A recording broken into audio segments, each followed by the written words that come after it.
चंगू और मंगू दो जुड़वा भाई थे। चंगू अच्छा था और मंगू एकदम ही बुरा। उसका स्वभाव कुछ अच्छा नहीं था, वो लोगों का हमेशा बुरा ही देखता था। और चंगू लोगों का हमेशा भला ही करता था और भला ही देखता था। और दूसरी ओर उसी गांव में भिल्ला नामक एक शिकारी अपनी छोटी बेटी मीनी के साथ रहता था। वो दोनों ही रहते थे। और बिल्ला पेशे से शिकारी था। शिकार करना और घर चलाना यही उसका पेशा था। और एक दिन की बात है, बिल्ला अपने बेटी से कह रहा था, देखो बेटी, कहीं जाना नहीं, मैं अभी शिकार पर जा रहा हूँ। मैं शिकार पर से कुछ ना कुछ खाने का इंतजाम करके आता हूँ। तुम घर से बाहर नहीं निकलना। आजू बाजू बहुत जंगली जानवर घूमते हैं, ठीक है? मैं वापस आने तक घर से बाहर नहीं निकलना, समझी तुम? ऐसा कहकर बिल्ला शिकार जाने लगा। पिता को जाते देख मिनी कहने लगी, बापू, आज तो मैं भी आऊंगी शिकार पर। मुझे घर में डर लगता है अकेले, मैं भी आऊंगी।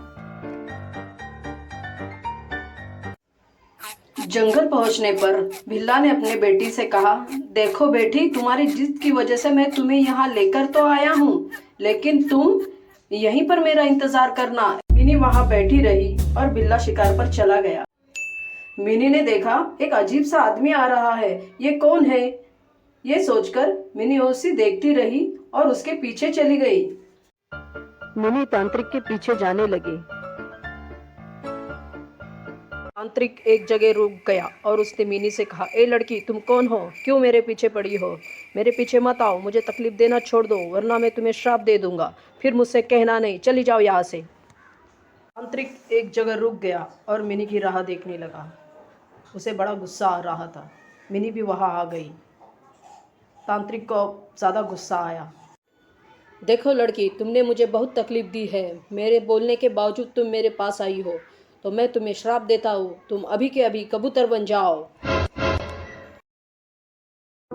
यह बिल्ला कुछ शिकार में मिलने की वजह से वापस आ रहा था। उसको अब मिनी से मिलने की बहुत जल्दबाजी थी और वो आ रहा था। बिल्ला ने मिनी को आवाज लगाई, मिनी, ओ मिनी, कहाँ हो? अरे आ जाओ, घर चलते हैं। लेकिन मिनी उसे नहीं दिखाई दी। वो परेशान हो गया। बिल्ला थक हार कर एक जगह बैठ गया और रोने लगा। मिनी, मेरी बच्ची, तुम कहाँ चली गई? मैंने तुम्हें कहा था कहीं नहीं जाना। तुम क्यों चली गई? मिनी, तुम कहाँ हो? मिनी, ऐसे वो रोने लगा। इतने में वहां से चंगू का भाई मंगू वहां से गुजर रहा था। चंगू बिल्ला के पास आकर पूछने लगा, अरे भाई, क्यों रो रहे हो? क्या हुआ? बस रोए ही जा रहे हो, बताओ तो क्या हुआ? मैं तुम्हारी कुछ मदद कर सकता हूँ। तुम बताओगे नहीं तो मुझे कैसा पता चलेगा? बताओ क्या हुआ? अरे भाई, अब बोलो भी।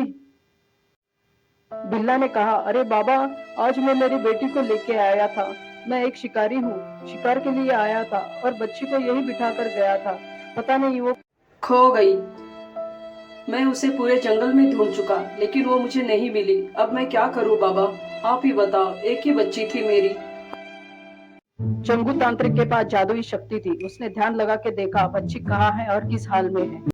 चंगू तांत्रिक ने बिल्ला से कहा, रोना बंद करो और चलो मेरे साथ। मुझे पता है तुम्हारे बच्चे के साथ क्या हुआ है और वो कहाँ है। अब चलो मेरे साथ। दोनों चल पड़े और दोनों वहां आए जहां मिनी कबूतर बने बैठी थी। अपने पिता को देखकर मिनी तुरंत उड़कर पिता के सामने आ गई। बिल्ला ने पूछा, कहाँ है मेरी बच्ची? चंगू ने कहा, बिल्ला, घबराओ मत, तुम्हारी बच्ची देखो तुम्हारे सामने ही है। ये कबूतर बनी हुई। मेरे भाई ने इसे श्राप से कबूतर बना दिया। अब मैं इसे बच्ची बना देता हूँ, तुम कोई चिंता ना करना। और चंगू तांत्रिक ने कबूतर को मिनी बना दिया। बिल्ला ने चंगू का धन्यवाद किया और फिर बिल्ला और मिनी अपने घर को हंसी खुशी चले गए।